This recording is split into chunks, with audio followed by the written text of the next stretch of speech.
আসসালামু আলাইকুম। প্রিয় দর্শক, আজকে আমাদের আমন্ত্রিত অতিথি হিসেবে আছেন জাহাঙ্গীরনগর বিশ্ববিদ্যালয়ের অধ্যাপক ডক্টর নাহরিন আই খান। অধ্যাপক নাহরিন, আপনাকে আমাদের অনুষ্ঠানে স্বাগত জানাচ্ছি। আশা করি আপনি ভালো আছেন। জি, থ্যাংক ইউ। আপনিও নিশ্চয়ই। আমরা আসলে আজকে আলোচনাটা নির্বাচন তো একদম ঘনিয়ে এসেছে, আর মনে করেন ৩-৪ দিন মাত্র আছে। এই সময় সবাই অবশ্য নির্বাচন নিয়েই কথা বলে, কে কেমন ভোট পাবে, কে জিতবে, কে হারবে, জিতলে কেন জিতবে, হারলে কেন হারবে, নানা রকম ইকুয়েশন হয়। আপনার সঙ্গে ওই সমস্ত ইকুয়েশন নিয়ে আমি আজকে একটু কথা বলতে চাচ্ছি না। আমি চাচ্ছি একটা বিষয় নিয়ে কথা বলতে, যেটা হলো আমরা দেখেছি যে আমাদের দেশের রাজনীতিতে ভারত ফ্যাক্টর সবসময় খুব গুরুত্ব পেয়ে থাকে। কারো ভারত প্রেম, কারো ভারত বিরোধিতা। ভারত তো আমাদের প্রতিবেশী দেশ, তার সঙ্গে আমাদের বিরোধিতাও থাকতে হবে, প্রেমও থাকতে হবে, আবার একটা ব্যালেন্সও থাকবে। যার সঙ্গে প্রেম থাকে তার সঙ্গে বিরোধিতাও থাকবে। তো এই যে বিষয়গুলো, এটা খুবই একটা ডেলিকেট একটা মনে হয় একটা মাঝখানে একটা লাইন থাকে, যে লাইনটা একটু এদিক সেদিক হলে অনেক ঝামেলা হয়ে যায়। তো এই বিষয়টা নিয়ে আমি একটু কথা বলতে চাই। কারণ দেখেন, আমরা দেখলাম জামাতে ইসলামের প্রচন্ড ভারত বিরোধিতা। আবার জামাতে যে ইশতেহার আছে, সেই ইশতেহারে যে বইটা আমি পেয়েছি, দেখলাম, আমি আমার কাছে খুব অবাক লাগলো। তারা কিন্তু ভারতীয় বিভিন্ন ছবি টবি, বিভিন্ন ওদের ম্যাগাজিনে, বিভিন্ন পত্রিকার ছবি একদম কাট পেস্ট করে দিয়েছে। তার মানে ওনাদের মধ্যে ভারতের প্রতি দৃশ্যত একটা বিরোধিতা আছে, আবার অন্য দিক দিয়ে চর্যবৃত্তির ক্ষেত্রে একটা প্রেমও আছে। তো এরকম নানা রকম জিনিস থাকে। তো আমি এই বিষয়গুলো নিয়ে আপনার সঙ্গে একটু খোলামেলা হতে চাই, যে আমাদের সাধারণ মানুষের মধ্যে কিছু প্রশ্ন আছে। আমার কাছে প্রথম প্রশ্ন, যে বাংলাদেশে যখন কোনো রাজনৈতিক সংকট আসে, তখন আমরা প্রথমেই কেন ভারতের কথা ভাবি, দিল্লির কথা ভাবি, যে দিল্লির দ্বারা হচ্ছে কিনা, অথবা দিল্লি কি করছে, অথবা দিল্লির সঙ্গে সম্পর্কটা কি হতে পারে, এই প্রসঙ্গটা কেন উচ্চারিত হয়? আসলে কামাল ভাই, আপনি তো আসলে প্রতিবেশীকে কখনো অস্বীকার করতে পারবেন না। এটা তো সবচেয়ে বড় কথা না? ভারত আমাদের প্রতিবেশী এবং ৩ দিক দিয়ে ঘিরে থাকা প্রতিবেশী। এটা হচ্ছে একটা জেনারেল একটা আইডিয়া যে প্রতিবেশীকে আপনি অস্বীকার করতে পারবেন না। কিন্তু এই যে ভারত বিরোধিতা, এটাকে না অনেক ক্ষেত্রেই আমার মনে হয় কি, যে একটা পলিটিসাইজড একটা ইস্যু। এটাকে মানে অবশ্যই এটা পলিটিক্স, কিন্তু এই ইস্যুটা না তোলা হয় অনেক অভ্যন্তরীণ পলিটিক্স কে আড়াল করার জন্য। এটা আমার কাছে মনে হয়। কি কারণে এটা আমি আপনাকে বলি, সেটা হচ্ছে যে যেমন আপনি প্রথমে একটি শব্দ বললেন যে জামাতে ইসলামের প্রচুর ভারত বিদ্বেষী মানে কথাবার্তা আমরা শুনেছি। তারা একটা অ্যান্টি ইন্ডিয়ান একটা আইডিয়া এস্টাবলিশ করার চেষ্টা করছে, বা যারা জুলাই আন্দোলনে ছিল বা এনসিপি, তাদেরকেও আপনি দেখবেন একই তালে কথা বলে, তাই না? তো এইটা আমার কাছে কি মনে হয় জানেন, এটা আমার কাছে মনে হয় যে তারা ওই তাদের প্রেজেন্টেশনের মতো, তাদের ইশতেহারের মতো, তাদের ছবির মতো, যে তারা ভারতীয় ছবি ব্যবহার করবেন, তাদের এমপিরা ভারতীয় নায়িকার কথা বলবেন, তাদের সুন্দর দেখে তাদের খুব ভালো লাগবে। কিন্তু তারা এটা আমাদেরকে মুখে বলেন, অন্তরে কিন্তু এক ধরনের কানেকশন আছে। এটা কেন করে জানেন? কারণ আমার কাছে মনে হচ্ছে যে আপনি যদি গত ১.৫ বছরের ভারত বিদ্বেষটা দেখেন, ভারতের প্রতি বিদ্বেষ, পাকিস্তানের প্রতি বিদ্বেষ, মানে এগুলা তো সবসময় পলিটিক্যালি ব্যবহার করা হয়েছে। যেমন গত ১৭ বছরে শেখ হাসিনা যেমন করে পাকিস্তান বিরোধিতা করেছেন। ধরেন একটা এখনকার সময়ে কিন্তু আপনি যদি সত্যি ভূ রাজনীতি দেখেন, আমি ভূ রাজনীতি এত বুঝি না, কিন্তু ২০, ২৫, ৩০ বছর আগে ভূ রাজনীতি যেমন ছিল, গ্লোবালাইজেশনের যুগে কিন্তু তেমন নাই। ২০, ২৫, ৩০ বছর আগে আমরা দেখেছি একটা দল, একটা দেশ এসে আরেকটা দেশের উপর একদম নেকেডলি ইন্টারভিন করে না। এখন কিন্তু এগুলো একটু অন্যরকম, যুদ্ধগুলোর কথা আপনি বাদ দিলে সেটা অন্যরকম। কিন্তু এই যে গত ১.৫ বছরের সিচুয়েশনটা কোন জায়গায় গেছে দেখেন আপনি। বাংলাদেশের অভ্যন্তরীণ তো কিছু সংকট আছে, হ্যাঁ। বাংলাদেশে যে ইসলামিস্ট গ্রুপের উত্থান বলেন, আমাদের নিজেদের বিউরোক্রেটিক ঝামেলা বলেন, বা ইন্টারনাল পলিটিক্যাল প্রবলেম গুলা বলেন, বা নারী বিদ্বেষ বলেন, প্রত্যেকটাকে আপনি ঢাকার জন্য আমার কাছে মনে হয় যে ভারতের যে আপনি যে কোনো একটা প্রবলেমই হোক না কেন, ধরেন এই মুহূর্তে আপনার সাথে আমার একটা গন্ডগোল লাগলো, এটাই বলবে কি যে এটার পেছনে ইন্ডিয়ার হাত আছে। মানে প্রতিটা ইস্যুকে ভারতের একটা হাত আছে বলে এইটা প্রবলেমের ভেতরে না যাওয়ানোর জন্য এক ধরনের ভারতের ল্যাবে তৈরি একটা ভাইরাস বানিয়ে জিনিসটাকে একটা হালকা করার চেষ্টা করা হয়। এটা আমার ধারণা। দেখেন গত দেড় বছরে বা আপনি যদি রিসেন্ট 1-1.5-2 মাসে দেখেন, যখন প্রথম আলো ভাঙা হলো, উদীচী ভাঙা হলো না, সেখানে প্রো সেকুলার দালাল, ভারতীয় দালাল, মানে এগুলাই তো বলা হয়। আজকে প্রসঙ্গটা এমন এসছে, আজকেও দেখবেন যে আমি আর আপনি ভারতের দালাল হয়ে যাব। এটা আমার কাছে মনে হয় যে এটা পলিটিক্স, আপনি যাতে ইন্টারনাল পলিটিক্স এর মেইন প্রবলেম গুলোর দিকে দৃষ্টি দিতে না পারেন, এটাও এক ধরনের পলিটিক্যাল গেম আমার কাছে। এটা সরল জায়গা থেকে মনে হয়। যেমন একটা জিনিস আপনি আমাকে বলেন, একটা বিষয় আপনি আমাকে বলেন, সেটা হলো গিয়ে, আপনি কি মনে করেন যে বাংলাদেশে যে কোনো নির্বাচনে অথবা ক্ষমতায় যেতে অথবা ক্ষমতায় টিকে থাকতে ভারতের আশীর্বাদ আসলে খুব জরুরি? আমি, আপনি যদি আমাকে জিজ্ঞেস করেন, হ্যাঁ, মানে অ্যাজ আ কোন পলিটিক্যাল পার্টি হিসেবে না, ব্যক্তিগতভাবে আমি মনে করি যে না, যেভাবে করে এটাকে পোর্ট্রেট করা হয় সেভাবে জরুরি না। তবে একটা সুসম্পর্ক তো থাকতে হবে। কিন্তু ধরেন ভারতের সাথে আপনার সুসম্পর্ক মানেই হচ্ছে আপনি বিশ্বাসঘাতক, বা বিএনপির সাথে তার একটা যোগাযোগ হওয়া মানেই হচ্ছে বিএনপি ভারতের প্রজেক্ট নিয়ে আসছে। বিষয়টা তো তা না। বর্তমান যুগে আপনি তো আসলে দেখেন, আপনি যদি ইউরোপিয়ান পলিটিক্স গুলোর দিকে দেখেন, আপনি জার্মানির পলিটিক্স এর দিকে দেখেন, টার্কির পলিটিক্স এর দিকে দেখেন, আপনি যুদ্ধ ব্যতীত কোন মানে প্রতিবেশীকে কিন্তু আপনি একেবারে নাকচ করে দিতে পারবেন না। আর ভারতের সাথে তো আমাদের অর্থনৈতিক ভাবে, আমাদের ইভেন আপনি শুধু অর্থনৈতিক কেন বুঝছেন, সামাজিক, কালচারাল, এইসব বিষয়গুলো তো আছে। এখন পর্যন্ত আমি আর আপনি যে ভারত নিয়ে আলাপ করছি, বা জামাতে ইসলামী যে বলছে তাদের বাসায় ভারতীয় চ্যানেল চলছে না, শাহরুখ খানের সিনেমা চলেন না, রাশমিকাকে তারা সুন্দরী বলছেন না, বলছেন তো, বা ইন্ডিয়ান কাপড় পরছি না, তার মানে আপনি তো কমপ্লিটলি এটাকে নাকচ করে দিতে পারবেন।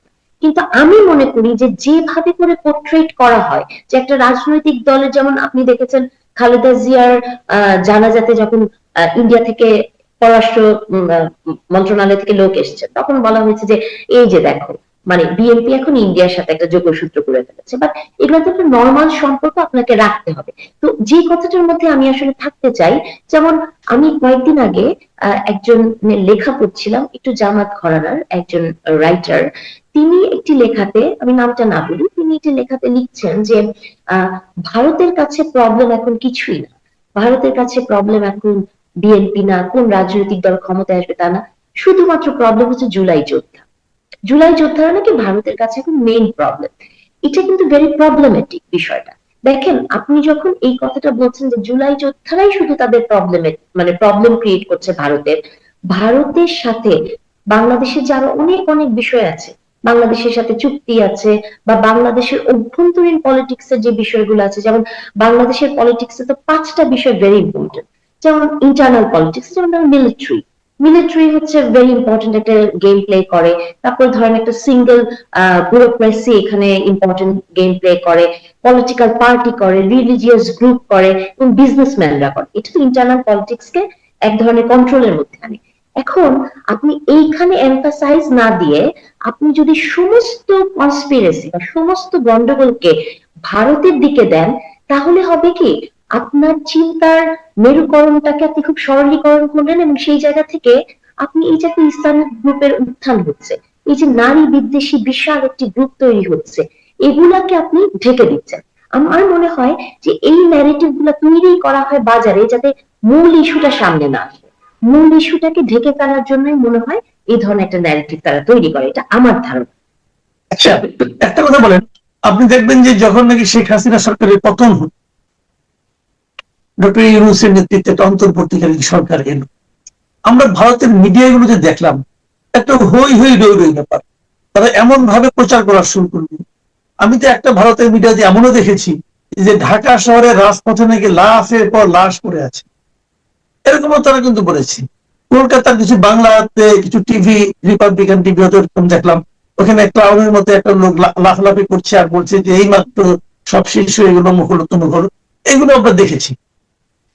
কিন্তু এখন যখন নির্বাচনটা বাংলাদেশে ঘনিয়েছে বা নির্বাচনের একদম আগ মুহূর্তে নির্বাচনকে কেন্দ্র করে আমি কিন্তু ভারতের মিডিয়ার সেরকম তৎপরতা আর দেখছি না। এখন যেন তারা চুপচাপ বসে দেখছে যে কি হয় না হয়। এই যে পরিবর্তনটা, আপনার কাছে কি মনে হয়, এটা আপনার কাছে কি ইঙ্গিত করে? এটাই তো এখন এই মুহূর্তে ভারতের জন্য সবচেয়ে সুবিধাজনক অবস্থান না। মানে ভারতও তো আসলে ওই জায়গা থেকেই দেখে যে ভারতকেও তো বাংলাদেশের সাথে, মানে বাংলাদেশ ছোট দেশ হতে পারে বা অনেক জায়গায় তারা আমাদের কন্ট্রোল করার চেষ্টা করতে, কিন্তু বাংলাদেশকে তো নাকচ করে দিতে পারবে না। বাংলাদেশের ইন্টারনাল স্টেবিলিটি তো তার রাজনীতিতে তো একটা প্রভাব ফেলে। তো এটাই আমি মনে করি তার একটা সুবিধাজনক অবস্থান। কিন্তু ওই মুহূর্তে আপনি যেটা দেখেছেন যে একজন জাম্প করে এখান থেকে পড়ছে, মঞ্চের ওখান থেকে পড়ছে, আজে বাজে কথা বলছে, তাই না? ইভেন ভারতীয় মিডিয়া গুলোর কিন্তু আপনি দেখবেন ওদের কর্তৃত্ববাদী অ্যাটিটিউডটা কিন্তু সব সময় থাকে। আপনি আমি যদি একটা টক শোতে যাই, দেখবেন ওরা এমন করে কথা বলে আপনার মনে হবে যে এটা কোনো জার্নালিস্ট কথা বলছে না, আপনি গুরু শিক্ষক না, আপনাকে ধমক দিচ্ছে। মানে এইরকম একটা অ্যাটিটিউড তারা করে।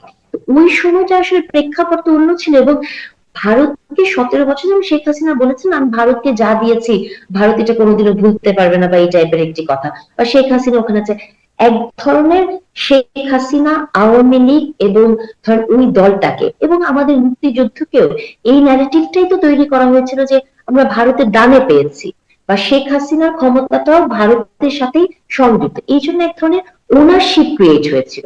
আমি মনে করি যে এটা তাদের এক ধরনের সাইকোলজিক্যাল ওনারশিপ, এবং সেই ওনারশিপটা যখন তারা বিঘ্নিত হয়েছে, তারা এক ধরনের অ্যাগ্রেসিভ হয়েছে।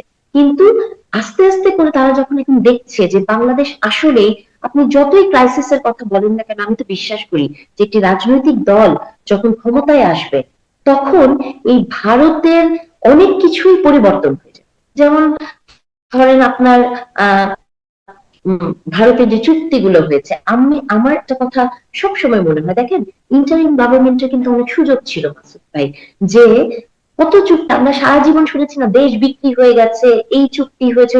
আপনি কি একটা চুক্তি তারা আমাদেরকে জনগণের সামনে প্রকাশ করেছে?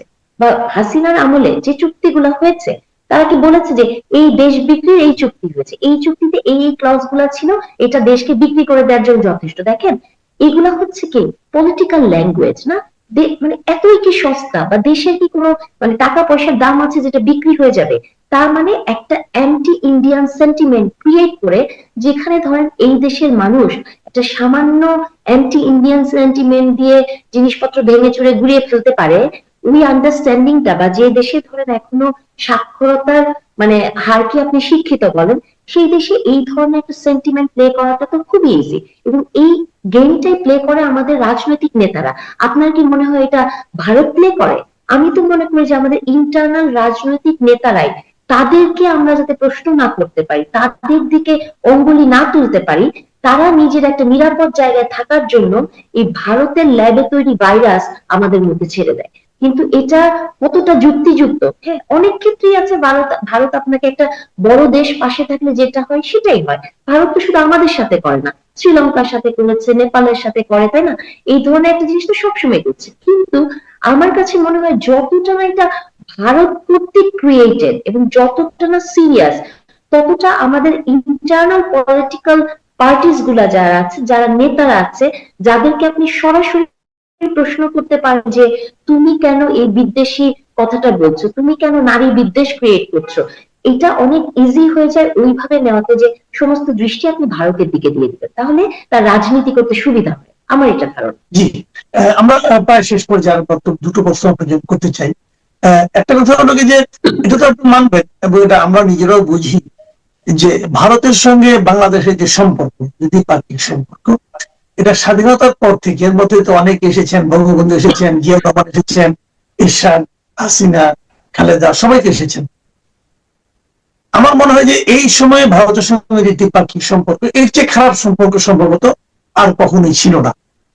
তো আপনার কি মনে হয় যে একটা যদি নির্বাচন হয়, নির্বাচনটা যদি ভালো নির্বাচন হয়, নির্বাচনে যেই জিতুক, যখন কোন একটা ইলেক্টেড গভর্নমেন্ট আসবে, আপনি কি মনে করেন যে এই যে শীতল সম্পর্ক, এই বরফ কিছুটা হলেও গলবে? আমি তো আসলে বিশ্বাস করি আপনার কথার সাথে আমি 100 ভাগ একমত, যে বাংলাদেশের ইতিহাসে গত 1.5 বছর মানে অ্যান্টি ভারত সেন্টিমেন্ট যেভাবে তৈরি করা হয়েছে, এটা আগে আগে ছিল, একভাবে ছিল, আর হাসিনার বয়ান তো অন্যরকম ছিল, তাই না? সেটা ছিল, রাইট। কিন্তু এইবার ম্যাসিভ জায়গায় গেছে। বিশ্বাস করেন, এই যে কথাটা প্রথম থেকেই বলছি, যে এটা কিন্তু আমার কাছে মনে হয় যে এটা আমাদের ইন্টারনাল পলিটিক্যাল পার্টিস গুলার তৈরি একটা ন্যারেটিভ, এবং এই ন্যারেটিভটা তারা তৈরি করে তাকে আপনি যাতে প্রশ্ন না করতে পারেন। এখন আমি এটা অবশ্যই বিশ্বাস করি যে বাংলাদেশের সাথে সম্পর্ক তো ধরেন ভারতের ইলেকশনের পরে শীতল জায়গা থেকে উষ্ণ হবে, আমি উষ্ণ হওয়ার পথে শীতল সম্পর্ক আমি চাই না, উষ্ণ হবে। এবং সেই সাথে সাথে আমি মনে করি যে পার্টিকুলারলি একটা রাজনৈতিক দল, যে রাজনৈতিক দলটা সরাসরি বলি যে ইসলামিস্ট, আমরা যে একটা ভাবনার চিন্তার জায়গায় আছে আমাদের, তারা ক্ষমতায় আসলে মানে যেভাবে করে দেশের নারী থেকে শুরু করে অন্যান্য সমস্যাগুলো হবে, মানে অ্যাড্রেসটা অন্যভাবে হবে। কিন্তু যদি অন্য কোনো দল, একটা মধ্যপন্থী দল ক্ষমতায় আসে, তাহলে এই সম্পর্কটা অবশ্যই ভালো হবে। এবং আমি বিশ্বাস করি যে ধরেন এখন বলবেন যে আচ্ছা বিএনপির পক্ষে কথা বলছি, কিন্তু আপনি বেগম খালেদা জিয়ার সময়ও দেখেছেন যে ভারত বিরোধিতা কিন্তু ওইভাবে আসে না, কিন্তু একটা শক্ত অবস্থান ছিল। এবং এই মুহূর্তে যিনি বিএনপির হাল ধরেছেন, তিনি কিন্তু এসে তার একটা স্লোগানই আছে, দিল্লি নয় পিন্ডি নয়, সবার আগে বাংলাদেশ। এবং আমি কিন্তু এটা বিশ্বাস করতে চাই, কারণ দেখেন আমরা এমন একটা সিচুয়েশনে আছি কামাল ভাই, যে এই গত 1.5 বছরে এই অ্যান্টি ইন্ডিয়ান সেন্টিমেন্ট দিয়ে মানে আমাদের হয় কি, আমাদের নিজেদেরও তো একটু ক্লান্ত লাগে, তাই না? আমাদের মানসিক ক্লান্তিটাও তো আসে, আমরা নিজেদের ফোকাসকে আরেক জায়গায় সরিয়ে ফেলি। আমি এটা করতে চাই না, আমি আমার এনার্জিকে পজিটিভ জায়গায় খরচ করতে চাই। তাহলে এই অ্যান্টি ইন্ডিয়ান সেন্টিমেন্ট যে ভারতকে আমরা একটা প্রতিবেশী দেশ হিসেবেই দেখবো, এবং সেই প্রতিবেশী দেশের সাথে মানে দেনা পাওনা হিস্সা যতটুকু হওয়া দরকার সেটা রাজনৈতিক ভাবেই হবে, এবং বাংলাদেশের মানুষের আকাঙ্ক্ষাকে সামনে রেখেই হবে। সো আমি মনে করি যে ভারত ওই যে প্রভুর যে কথাটা ছিল, প্রভুর জায়গায় না যে আমি বন্ধুর কথাও বলি না, বা আপনি যে প্রেমিক প্রেমিকার কথা বললেন, প্রেম টেম বাদ দেন, অনেক প্রেম হয়েছে এই জীবনে, হ্যাঁ, প্রেমের অপোজিটেই থাকে হচ্ছে ঘৃণা। যত কম প্রেম তত কম ঘৃণা, আমরা আসেন মাঝামাঝি থাকি, আমি এটা বিশ্বাস করি, থাকতে পারবো মাঝামাঝি। আমি একদম শেষ প্রশ্ন করছি, আমাদের নির্বাচন তো একদম দ্বার প্রান্তে চলে এসেছে, অনেক অনেক কথা বলছেন। আপনি কি মনে করেন এই নির্বাচনে কোন বৈদেশিক শক্তি কোন ধরনের প্রভাব বিস্তার করতে পারে, অথবা পার্টিকুলারলি ভারত পুরো প্রভাব বিস্তার করতে পারে? আমি আপনার কথায় উত্তরটা একটু ডিপ্লোম্যাটিক ভাবে দিব না সত্যিই দিব সেটা চিন্তা করে, ঝামেলা তো হয় বুঝছেন না। কিন্তু আমি যদি আমার মনের কথাই বলতে চাই, সেটা হচ্ছে যে আমি বিশ্বাস করি না যে মানে এক্সটার্নাল কিছু ফ্যাক্টর, ধরুন কিছু এলিমেন্ট থাকতে পারে, ধরেন এক ধরনের কোনো একটা প্রপাগান্ডা তৈরি হলো, বা এগুলো তো আমরা করি, কিন্তু আমি মনে করি যে এই ইলেকশনকে বিতর্কিত করার জন্য আমাদের দেশের ভিতরে যে ফ্যাক্টর গুলো আছে সেটাই যথেষ্ট। আমি মনে করি যে এই ফ্যাক্টরটা, আমরা ইলেকশন ইঞ্জিনিয়ারিং এর কথা শুনছি, আমরা আজকে পর্যন্ত কিন্তু বাজারে এই কথা চাওয়ার আছে যে ইলেকশন হবে তো, যেটা আমরা হ্যাঁ, তো এটা তো ভারত তৈরি করে দেয়, বা ইলেকশন ইঞ্জিনিয়ারিং এর যে কথাগুলো আমরা শুনি সেটা, অথবা কত সহিংস হতে পারে এই ইলেকশনটা, এটা ভারত তৈরি করে দিচ্ছে না। আমাদের ভেতরেই কেউ না কেউ আছে যারা ভারতের পারপাস সার্ভ করে, যারা অন্যের পারপাস সার্ভ করে এবং নিজেদের পারপাস সার্ভ করে। সো আমি মনে করি যে সঠিক দেশপ্রেম থাকলে, মানে আপনার ব্রেইনের ভিতর এত দেশপ্রেমেরও দরকার নাই, মানে আপনার ভেতরে যদি ওই জিনিসটা থাকে যে আমি দেশের ভালো চাই, এটাই যথেষ্ট। দেখেন এই প্রসঙ্গে একটা কথা বলি যে দেশপ্রেম দেশপ্রেম বলে আমরা যে মুখে ফেনা তুলে ফেলি, তাই না, যে দেশপ্রেম দেশপ্রেম, প্রকৃত দেশপ্রেম কি আপনি কখনো মানে বাংলাদেশে কয়জন মানুষের হাত দিয়ে দেখেছেন? দেখেন একটা দেশে আমি জীবনে অনেক সময় কাটিয়েছি, পড়াশোনা করেছি জার্মানির মতো একটা দেশে, হ্যাঁ, সেই দেশে আপনি দেখছেন যে 2টা বিশ্বযুদ্ধ তারা কিভাবে ফেস করেছে, কি অবস্থা তাদের হয়ে গেছিল। কিন্তু বিশ্বাস করেন জার্মানিতে এত বছর কাটে আমি কোনোদিন শুনি নাই যে জার্মানি হিটলারের নাম, হিটলারের নাম তো আপনি নিতেই পারবেন না, আপনাকে জেলে ধরে নিয়ে যাবে, হ্যাঁ। তো এই যে পশ্চাৎপদতা, এখন পর্যন্ত স্বাধীনতার ঘোষণা কে দিল কি দিল না, এবং মুক্তিযুদ্ধের সঠিক ইতিহাস নাকি আরেকটি দল ক্ষমতায় আসলে লিখবে, এখনো যখন আপনি 53-54 বছর জিনিসের আগে নিয়ে, অথবা আপনার জাতীয় সঙ্গীতকে আপনি বদলে ফেলতে চাবেন, এই একটা লুপের ভিতর যখন আমরা ঘুরপাক খাচ্ছি না, তখন একটা দেশের ইলেকশনকে আনস্টেবল করতে বিদেশি শক্তির দরকার হয় না, দেশের ভেতরে শক্তিরাই যথেষ্ট। অনেক ধন্যবাদ, অনেক ধন্যবাদ প্রফেসর নারিন। আমরা আসলে অনেকগুলো বিষয় নিয়ে কথা বললাম, এবং প্রিয় দর্শক আপনারা নিশ্চয়ই বুঝতে পেরেছেন যে আপনি এই দেশের রাজনীতিতে ভারত একটা সেন্সিটিভ ইস্যু। আপনি ভারতের প্রয়োজনীয়তার কথা বলবেন, বলবে আপনি ভারতের দালাল। আবার ভারতকে আপনি ত্যাগ করবেন কিভাবে, সেটা কি আপনি পারবেন? সেটা আপনার প্রতিবেশী, প্রতিবেশী তো চেঞ্জ করা যায় না। তো আমাদের যে আত্মসম্মান নিয়ে মানে পরস্পরের সঙ্গে প্রতিবেশী হিসেবে থাকতে পারা, এটাই হলো সবচেয়ে জরুরি।